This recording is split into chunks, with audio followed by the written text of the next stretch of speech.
नमस्कार, मी विलास आव्हाड. आपण पाहताय AV9 एक्सप्रेस. मित्रांनो, लोकसभेची निवडणूक सुरू आहे आणि देशामध्ये 5व्या टप्प्याचं मतदान संपलेलं आहे.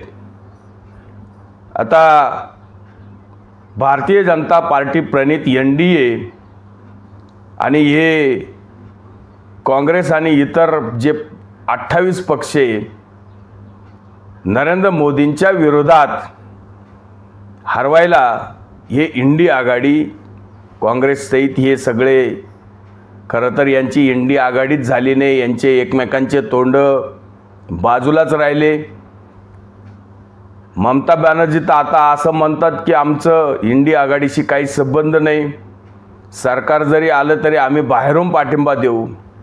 तेव्हा ह्या इंडी आघाडीमध्ये काही तथ्य नाहीये हे समोर आलेले.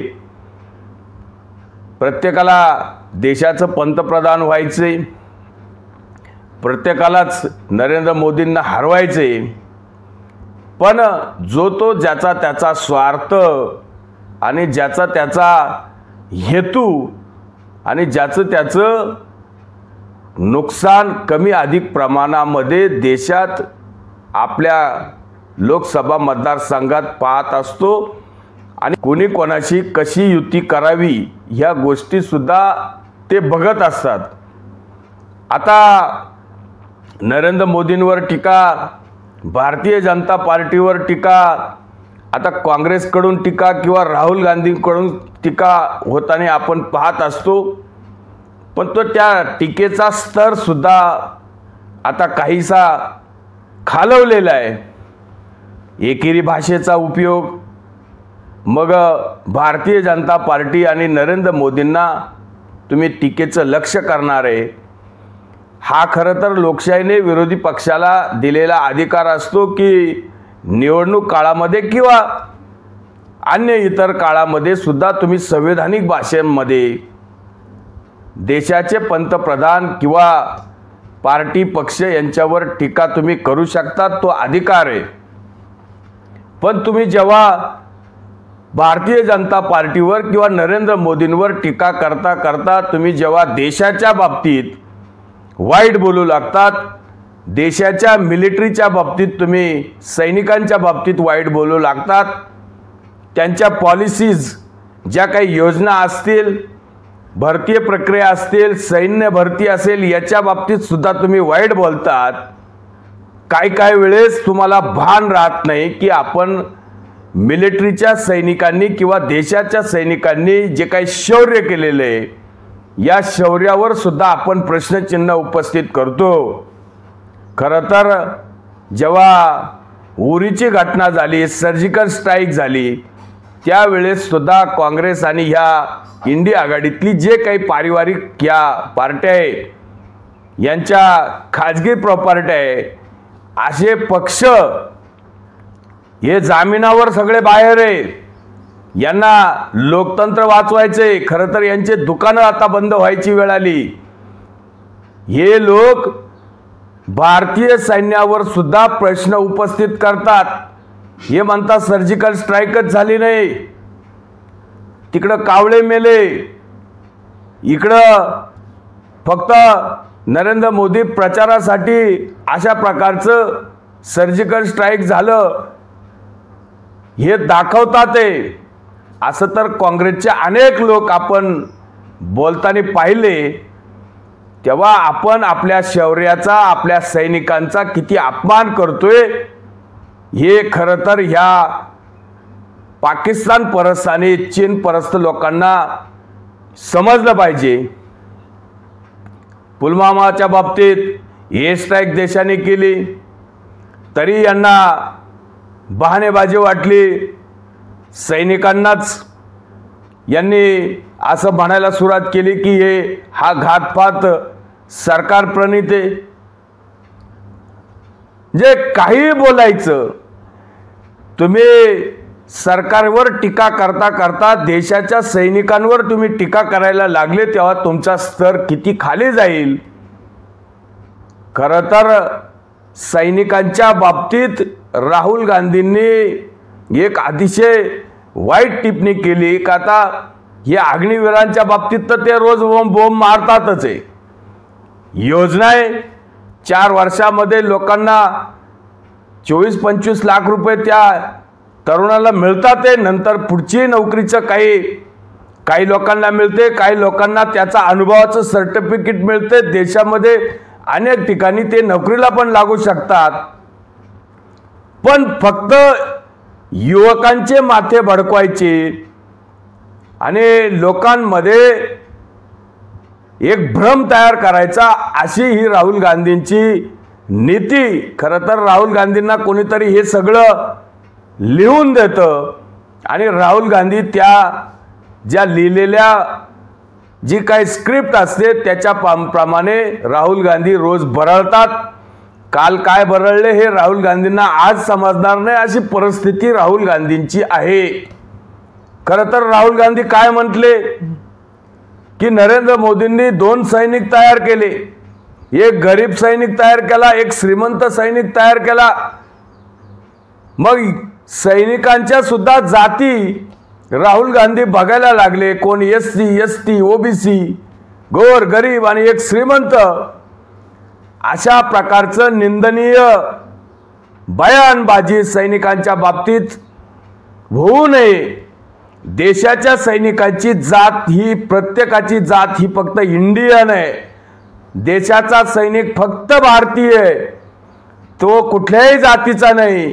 या सगळ्या गोष्टी असताना राहुल गांधी त्यांच्या जातीपर्यंत जातात। राहुल गांधींना सैनिकांच्या बाबतीत हे बोलण्याचा अधिकार कोणी दिला? जर देशाचं हे सैनिक सीमेवर उभं नसेल तर आपण 2 तास सुद्धा झोपू शकतो का? जे सैनिक रात्रंदिवस डोळ्यात तेल घालून सीमेवर देशाची सुरक्षा करतात, आज त्यांच्या बाबतीत सुद्धा राहुल गांधी भ्रम तयार करतात आणि वेगळं चिथावणीखोर बोलतात। खरं तर राहुल गांधींना आणि काँग्रेसला या गोष्टीची माफी देशाची किंवा तरुणांची मागितली पाहिजे की आपल्या राजकारणाकरता आपण काय बोलतोय, किती बोलतोय। त्याच बाबतीत परराष्ट्र मंत्री एस जयशंकर यांनी पत्रकार परिषद घेऊन काय बोलले ते पण तुम्ही एकदा ऐकून घ्या। बहुत सीरियस विषय है जो आज हम इलेक्शन कमीशन के बारे सामने हमने रखा, और ये विषय जो है हमारे सैनिकों के बारे में। कुछ दिन पहले राहुल गांधी जी ने कहा कि नरेंद्र मोदी ने 2 तरह के सैनिक बनाए हैं।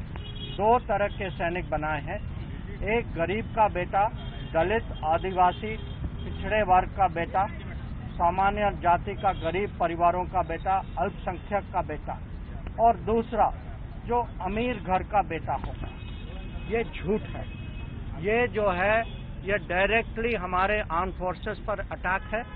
ये विवाद का विषय बनाना चाहते हैं, बीच में उनका मोराल जो है उसको कम करना चाहते हैं, और ये चुनाव का विषय नहीं है, ये राष्ट्र सुरक्षा का विषय।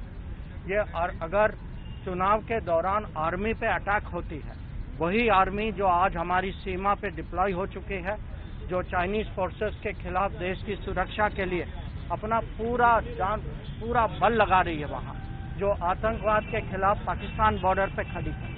अगर आप उस समय उनको ऐसे अटैक करते हैं, बिना कारण के अटैक करते हैं, झूठ फैला के अटैक करते हैं और ऐसी चीज़ें कहते हैं कि अगर इन लोगों का ये शहीद भी हो जाए तो भारत सरकार इनके लिए कुछ नहीं करेगी, तो ये हम बहुत इसको सीरियसली मानते हैं। और हमारा अर्ज है इलेक्शन कमीशन को कि इसके बारे में बहुत स्ट्रिक्ट एक्शन ले। ऐसी चीज़ आगे भी नहीं होनी चाहिए और इनको रिट्रैक्ट करना चाहिए पब्लिक में। मैं ये भी आप लोगों को याद दिलाना चाहता हूँ, यह पहली बार नहीं है कि हमारे सैनिकों पे कांग्रेस पार्टी और राहुल गांधी पर्सनली उनका अटैक हुआ। कुछ साल पहले जब हमारे सैनिकों ने अरुणाचल प्रदेश में चाइना का उनके फौज का आगे आने का उन्होंने पुशबैक किया वहाँ, उस समय राहुल गांधी ने कहा, पार्लियामेंट में कहा कि हमारी सैनिकों की पिटाई हुई है वहाँ, और ये अपमान हम देखते रहे हैं। जब पालाकोट सर्जिकल स्ट्राइक हुआ तो उस पर प्रश्न चिन्ह उठाए गए। जब हम लोगों ने उरी में सक्सेसफुल एक्शन लिया उस पर भी लोगों ने प्रश्न उठाया। जनरल रावत के खिलाफ बहुत सारी चीज़ें कही जाती थी। तो ये जो आर्म फोर्सेस के खिलाफ जो अटैक्स हो रही हैं ये देश के लिए बहुत खतरनाक है। ये हमें कभी इसको बर्दाश्त नहीं करना चाहिए। आज हम जो हैं इलेक्शन कमीशन के सामने आए हैं, पर हम देश के सामने भी ये विषय रखना चाहते हैं कि ये देश बर्दाश्त नहीं करेगी कि हमारे सैनिकों पे ऐसे अटैक्स हों, और ये राजनीतिक कारण के लिए। तेव्हा अतिशय स्पष्टपणे जयशंकर यांनी खुलासा केलाय। त्याची निवडणूक आयोगाकडे राहुल गांधींची तक्रार केली। खरं तर निवडणूक आयोगाने सुद्धा सो मोठो ॲक्शन घ्यायला पाहिजे। सैनिकांच्या बाबतीत, आर्म फोर्सच्या बाबतीत अशा पद्धतीनं जे काही तुम्हाला पक्षामध्ये काय तोडफोड करायची आहे, तुम्हाला काय कोणाला न्याय द्यायचा आहे तो द्या, पण राजकारणापासून आजपर्यंत पोलीस असेल किंवा देशाचे सैनिक असेल यांना तुम्ही राजकारणात ओढू नये, ही गोष्ट फार महत्त्वाची आहे।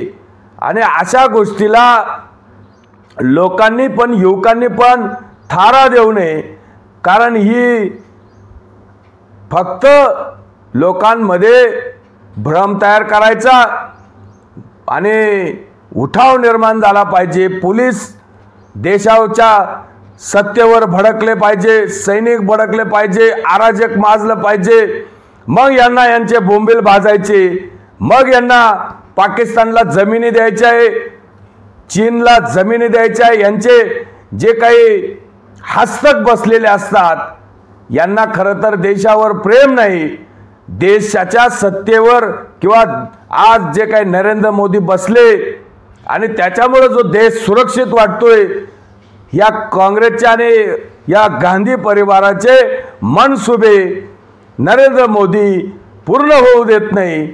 त्यामुळे वेगवेगळ्या प्रकारचं खोटं परोसलं जातं।